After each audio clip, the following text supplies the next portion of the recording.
Alright, what's going on everybody? It's Jordan from the Gaming Turtles here. And today this video is just gonna be me talking about my thoughts on the upcoming NBA season. Well, you know, I got some BO3 gameplay in the background. You know how it goes.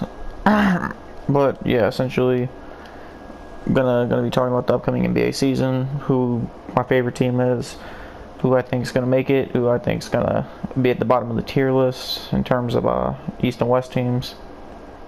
You know, honestly, the East is a toss-up in my opinion. It could literally be anyone. In terms of like 1 through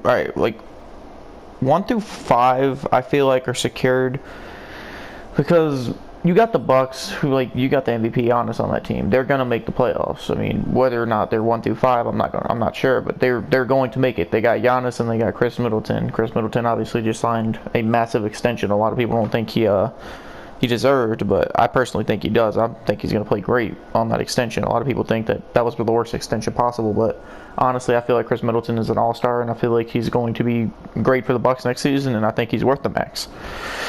Excuse me. In terms of the Raptors, I feel like the Raptors are still a lock to make the playoffs. Coming off a championship season, yeah, they may have lost Kawhi, but at the end of the day, look at their team. Look at the depth their team has, and it's like they got Kyle Lowry, all-star guard, pretty great player, good point guard, great starting point guard, one of the best point guards in the league, debatably. Shooting guard, I know they lost Danny Green, but they got some depth at the guard position. You know, they got Pascal Siakam, great player, potential all-star next season, played great in the finals. Marc Gasol signed an extension with him where I think he picked up his player option, something along those lines. Just basically, Raptors have a chance. They have a chance of being 1 through 5, in my opinion. I feel like they're locked for 1 through 5. The Celtics, they just picked up Kemba. I feel like they're a lock as well to make the playoffs in that regard. I feel like they're going to make the playoffs. They got a young core, great young core. Jason Tatum might become an all-star next season. I personally am not big on the Tatum hype. I know a lot of people overhype Jason Tatum, and I'm not that big of a fan of Jason Tatum personally. But, you know, who knows? I might become a fan of Jason Tatum next season. But, you know, I feel like the Celtics, really good chance of making the playoffs, really good chance of making it 1 through 5. Indiana is possibly one of the top contenders that may come out of the East. And a lot of people don't realize that Indiana is really good.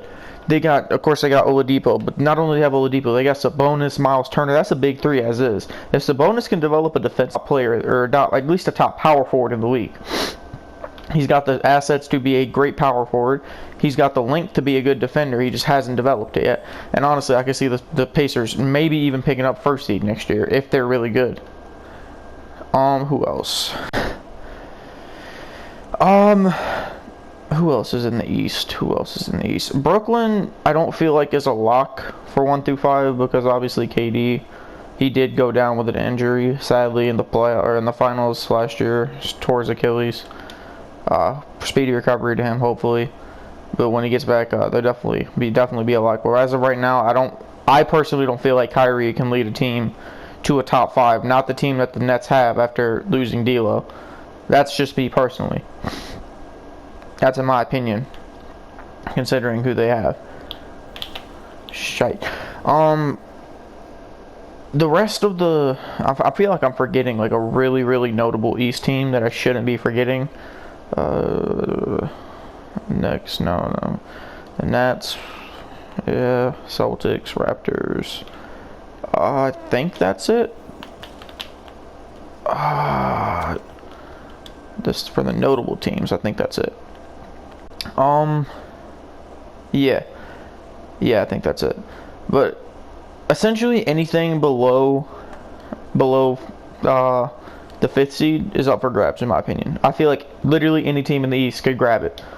But it's just going to depend on who is good enough to take those seeds and who is going to be the one to take those seeds.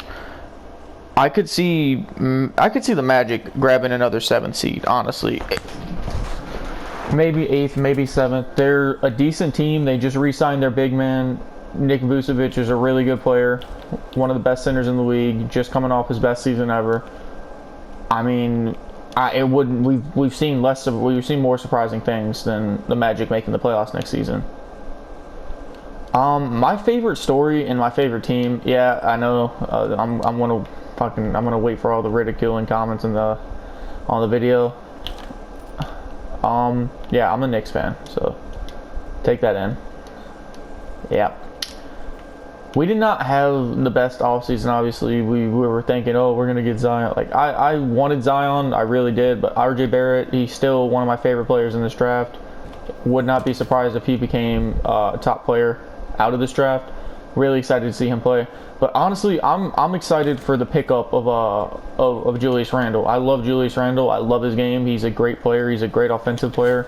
I personally love the pickup of him. And Bobby Portis. It's the same thing with Bobby Portis. They're not known for their defense, but they can score. Both of those players can score, and that's why I like the pickup of them. We also picked up a lot of role players that have experience. I think we got Wayne Ellington, Taj Gibson. Who else we get? Reggie Bullock. I'm excited that we picked up Reggie Bullock. He's a good shooter. I think he shot like 37% last season. 37% from three, which is really good. Wayne Ellington shot like 42, so that's something.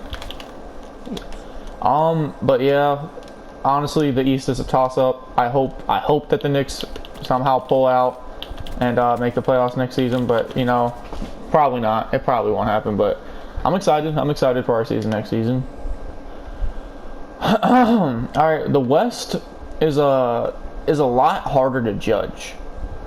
In terms of like it's not as much of a toss up as the East, but like there's so many good teams in the West.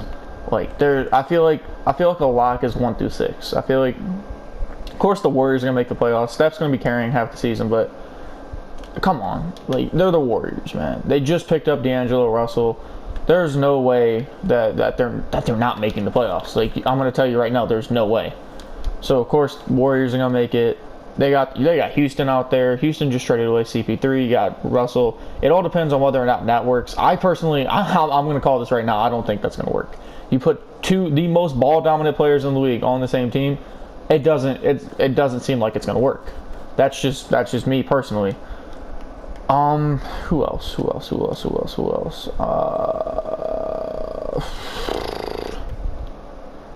Ooh, come on.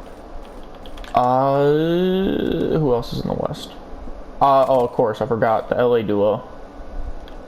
So, Clippers, Lakers.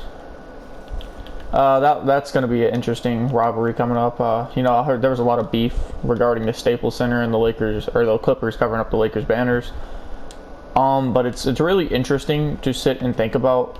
You got debatably the two best NBA teams in the league. In the same state, in the same area. It's definitely an interesting rivalry. You put Kawhi and put Paul George versus AD and LeBron. It's definitely just going to be it's going to be a really interesting matchup. I personally think the Clippers are the better team right now. And not to discredit the Lakers, not to discredit AD or LeBron, they're great players. I personally think they're going to maybe be the second best team in the league next season. But like, when you take the best, all right, I'm going to say this right now. Kawhi Leonard is the best player in the league. It's not even, it's close, but it's not close, if you get my drift. Kawhi Leonard is the best player in the league. And that's that's not a hot take. That's what I believe. Kawhi is the best player in the league. He single-handedly took a Toronto team that was ridiculed, that was basically a laughingstock of the league. You know, a lot of people get mad when I say that, but when you take a team that was legitimately called LeBronto, that was criticized for only losing to LeBron, and just put them on your back, carry them to the playoffs, hit a game 7 winning shot against Philly, and then win the championship, regardless of injuries. That might not happen if there was if the Warriors are completely healthy, but at the end of the day, they weren't completely healthy. Kawhi was healthy, and the Raptors won the championship, and that's just what happened. So I honestly, you put Kawhi, PG, and Pat Beverly on the same team, they are going to have one of the best defenses in the league, and it is going to be hell for any team to want to score on them. And that's definitely going to be an interesting thing to see is their defense.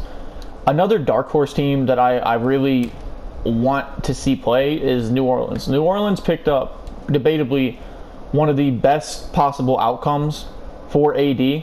I know a lot of people think that it was a steal in terms of, or a lot of people think that the New Orleans robbed the Lakers, but I feel like it's going to be well-sided in the end. But honestly, I'm really intrigued by the thought of the Lakers, or not the Lakers, the Pelicans. You take, I like Lonzo. Lonzo's one of the better point guards in the league, and a lot of people don't realize that. They think, oh, he can't shoot, so he's got to be bad.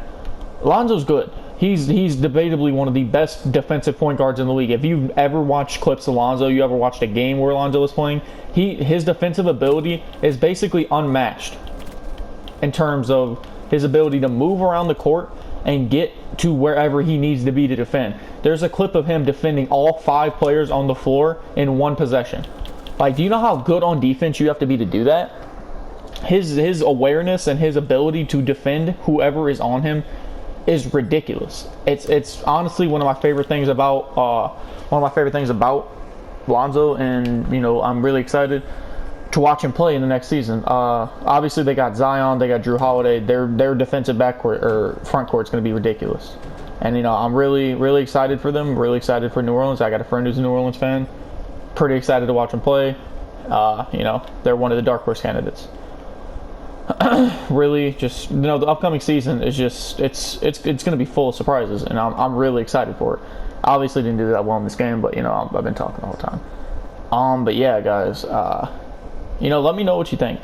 Let me know who you think's gonna be the champ. I mean, my prediction for the finals, I'm gonna say Clippers in 6 against the Bucks. Clippers in 6. That's my opinion. Let me know what you guys think. Let me know who you think the dark horse teams are. And yeah, peace.